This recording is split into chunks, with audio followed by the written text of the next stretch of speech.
ప్రముఖ choreographer Johnny master రిమాండ్లో ఉండగా ఆయన లీలలన్నీ కూడా ఒక్కొక్కటిగా బయటకు వస్తున్నాయి. అవకాశాలు ఇస్తానన్న పేరుతో అమ్మాయిల్ని శారీరకంగా వాడుకొని వారి జీవితాలను నాశనం చేసే ప్రతి వెధవ బతుకు ఇలాగే అవుతుంది. జానీ మాస్టరే దానికి ఎగ్జాంపుల్ అని చెప్పుకోవచ్చు.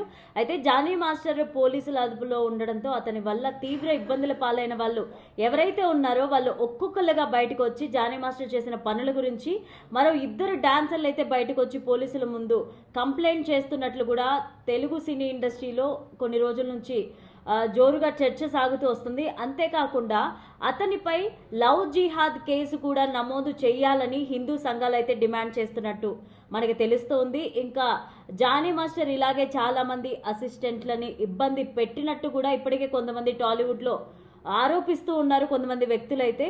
అండ్ జానీ మాస్టర్కి సపోర్టివ్గా ఉన్న నాగబాబు అండ్ మంచు విష్ణుని వీళ్ళిద్దరిని కూడా నెటిజన్లు ఏకిపారేస్తున్నారనే చెప్పుకోవాలి. అండ్ ఈ కేసులో కనుక అన్ని రుజువులు అన్ని ప్రూఫ్లు కన్ఫర్మ్గా ఉంటే జానీ మాస్టర్కి దాదాపు 14 years జైలు శిక్ష పడే ఛాన్సెస్ ఉన్నాయి. Be careful guys.